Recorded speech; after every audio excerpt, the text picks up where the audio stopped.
শান্তিনিকেতনের বিখ্যাত খোয়াইয়ের হাট, যা সোনাঝুরি হাট বলেও সুপ্রসিদ্ধ। আমি এখন সেই সোনাঝুরি হাট বা খোয়াইয়ের হাটে। চলছে হরেক জিনিসের কেনা বেচা, দোকানিরা সব পসরা সাজিয়ে বসেছে এবং হাজার হাজার মানুষ সোনাঝুরির হাটেতে বিভিন্ন জিনিসপত্র দরদাম করে তারা কিনছে।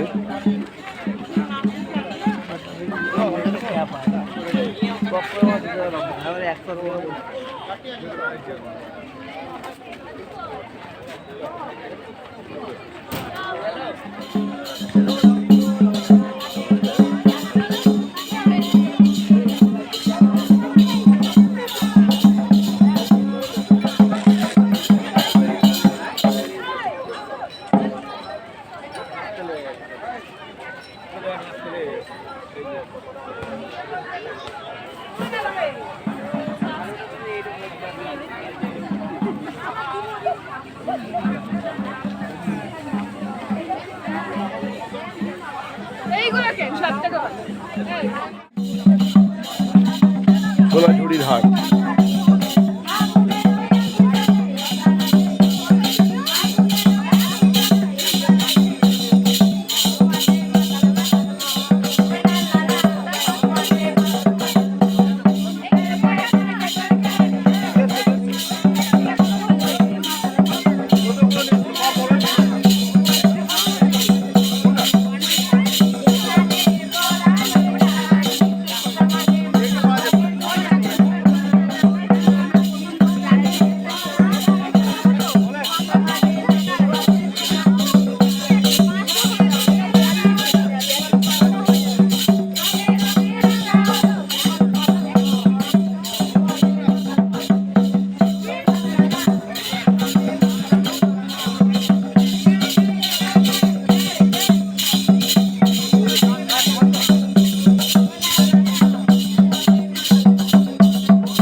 সোনাঝুরির হাটটা একবার দেখিয়ে দিই আপনাদেরকে।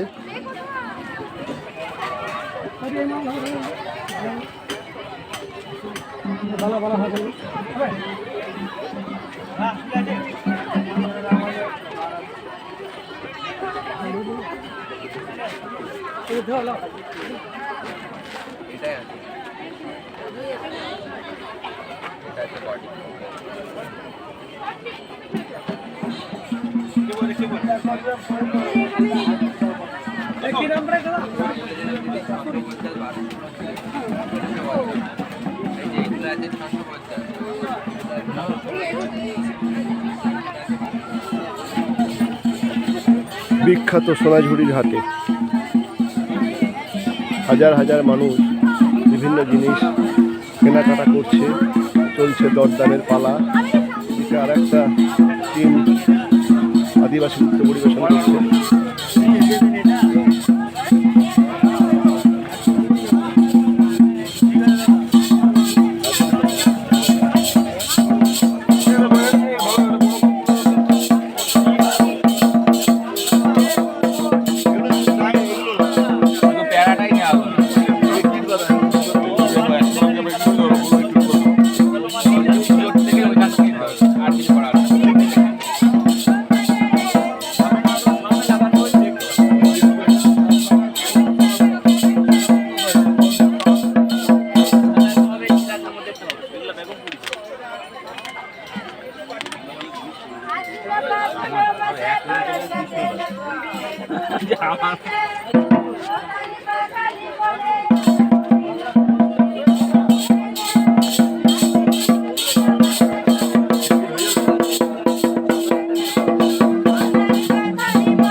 বিখ্যাত সোনাঝুরির বন এবং খোয়াই। আমরা সেই সোনাঝুরি বনের সামনে। অনিন্দিতা পলাশের মালা গলায় পড়ে এখন সোনাঝুরি হাটের পেছনে পোজ দিয়ে ছবি তুলছে এবং আমি সেই ছবি তুলতে তাকে সাহায্য করছি। রিম ক্লান্ত, রাই অবশ্রান্ত এবং অনিন্দিতা পরিতৃপ্ত। সে 10 টাকাতে দুটি পলাশ ফুলের মালা সংগ্রহ করিয়াছে এবং সেগুলিকে খোপাতে বাঁধিয়া সে ছবি তুলিতেছে।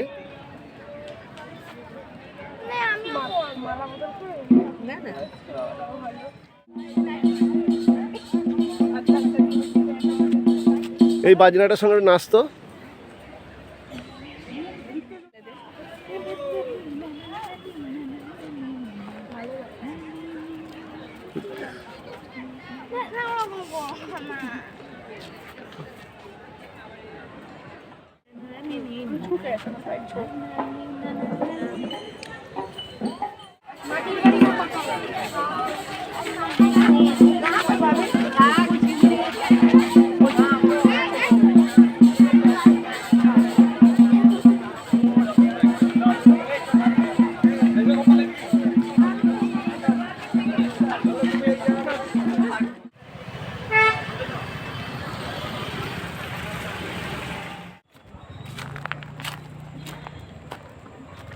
দেখুন শান্তিনিকেতনের বিখ্যাত খোয়াই।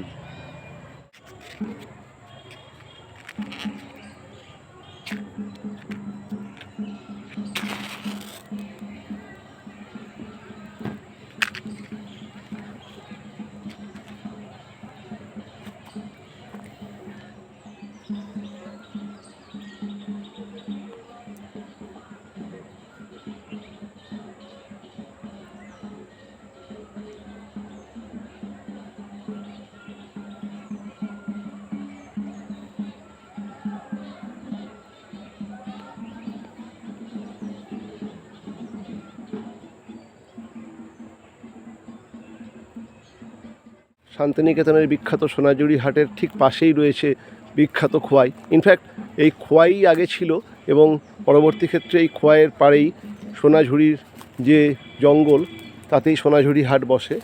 যাই হোক, আমি এখন সেই বিখ্যাত খোয়াইয়ে, এখন খোয়াই মোটামুটি বেশিরভাগটাই নষ্ট হয়ে গেছে। আমি আগেও যখন এসেছিলাম তখন খোয়াইয়ের যে রূপ ছিল, এখন জঙ্গল এবং খোয়াইয়ের যে আগে নিচে নামা যেত, কিন্তু এখন পুরো খাড়া হয়ে গেছে, খোয়াই ভেঙে গেছে। যাই হোক, তাও দেখাচ্ছি যতটা দেখানো সম্ভব।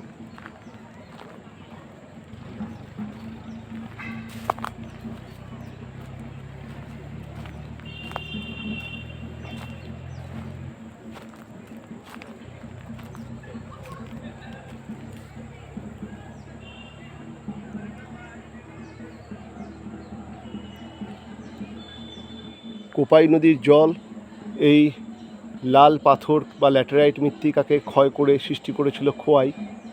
ক্ষয় পেয়ে সৃষ্টি হয়েছিল বলে এই ভূমিরূপের নাম খোয়াই। দেখুন সেই খোয়াইয়ের অপূর্ব রূপ।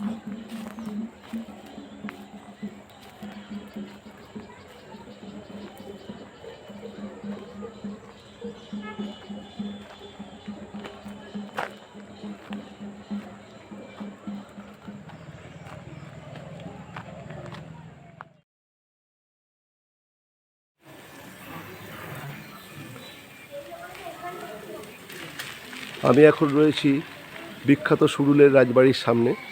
সুরুলের জমিদার বাড়ি, যা সরকার বাড়ি নামেও পরিচিত, সেই সুরুলের বিখ্যাত জমিদার বাড়ির সামনে বর্তমানে 10 টাকা করে প্রবেশ মূল্যের বিনিময়ে আপনারা এই সুরুলের রাজবাড়ি, যেটি বাস্তবে সুরুলের জমিদার বাড়ি, তাতে প্রবেশ করতে পারবেন। চলুন ভেতরটা যাওয়া যাক।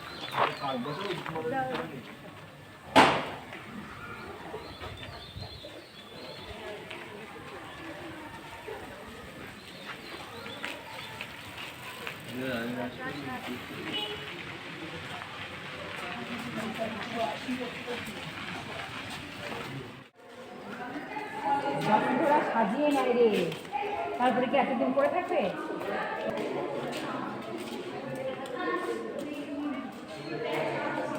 দেখুন সুরুল জমিদার বাড়ির ইতিবৃত্ত এখানে দেওয়া আছে।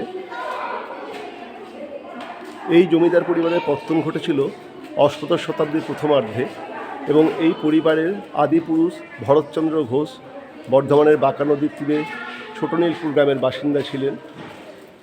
তিনি তার স্ত্রী বিমলাকে নিয়ে কাশী যাওয়ার পথে সুরুল গ্রামে তাদের কুলগুরুদেব বাসুদেব ভট্টাচার্যের সঙ্গে সাক্ষাৎ করতে আসেন এবং সুরুলে থাকার সিদ্ধান্ত নেন এবং এই দম্পতি শ্যামসুন্দরের নিত্য পূজা আরাধনা করেন এবং একটি পুত্র সন্তান লাভ করেন, যার নাম রাখেন তারা কৃষ্ণহরি। এবং পরবর্তীতে কৃষ্ণহরি সরকারের পৌত্র শ্রীনিবাস সরকার তার আদি পূর্বপুরুষদের তৈরি মন্দিরটি ভেঙে এই বর্তমান রাজবাড়িটি নির্মাণ করে। চলুন সুরুল রাজবাড়িটা একবার ঘুরে দেখি।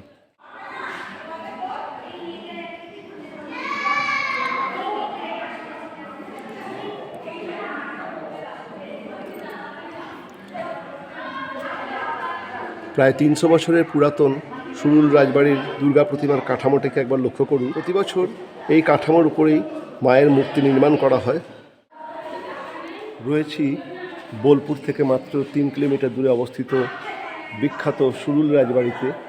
সুরুলিয়া গ্রাম, যা সুরুল গ্রাম নামে সুপরিচিত, সেই সুরুলিয়া গ্রামের বড় তরফের যে জমিদার বাড়ি বা সরকার বাড়ি, সেই বড় তরফের জমিদার বাড়ি, যা বর্তমানে সুরুল রাজবাড়ি বলে পরিচিত, আমরা সেই সুরুল রাজবাড়িতে।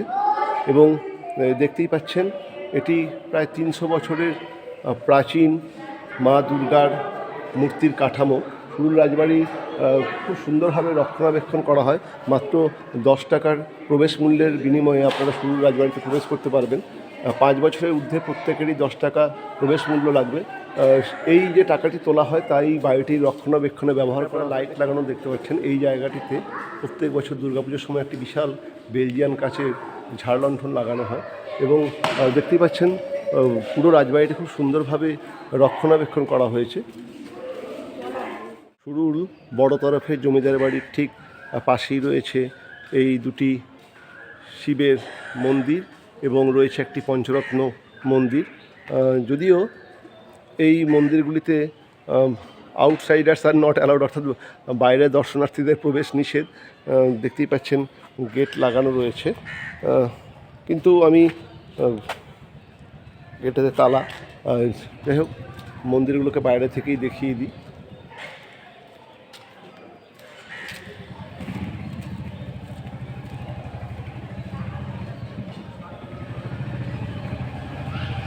এবং সামনেই রয়েছে একটি দুর্গা মণ্ডপ।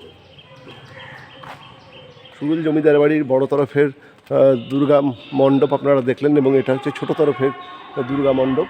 আর সামনেই দুটি শিবের মন্দির এবং দেখুন এই একটি পঞ্চরত্ন মন্দির।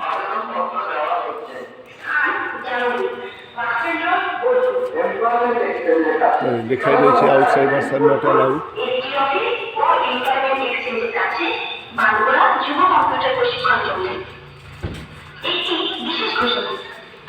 এই পঞ্চরত্ন মন্দিরটিতে অনেক টেরাকোটার কাজ রয়েছে।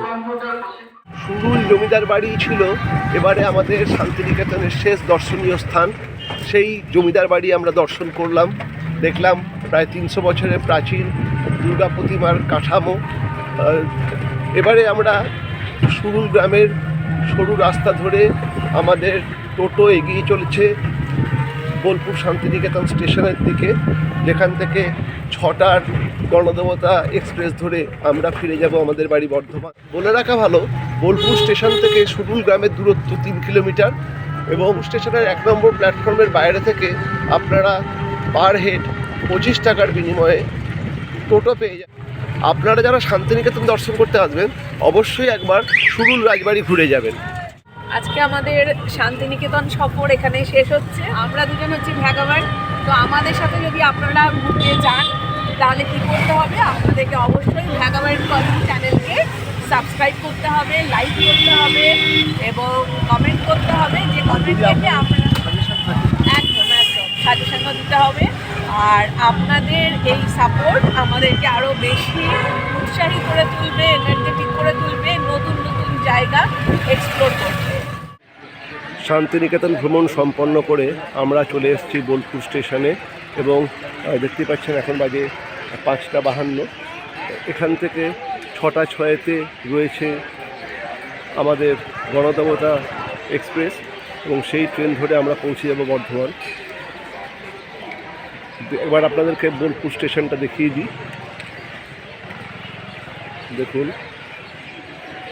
বোলপুর শান্তিনিকেতন স্টেশন। এটা হচ্ছে বোলপুর শান্তিনিকেতনের টিকিট কাউন্টার, দেখতেই পাচ্ছেন। এখান থেকে আমরা টিকিট কেটেছি। বোলপুর থেকে বর্ধমানের দূরত্ব 52 কিলোমিটার এবং এক্সপ্রেস ট্রেনে ভাড়া 35 টাকা জনপ্রতি। তা আমাদের টিকিট কাটা কমপ্লিট হয়ে গেছে। এবারে আমি ধীরে ধীরে স্টেশনের ভেতরে চলে যাব।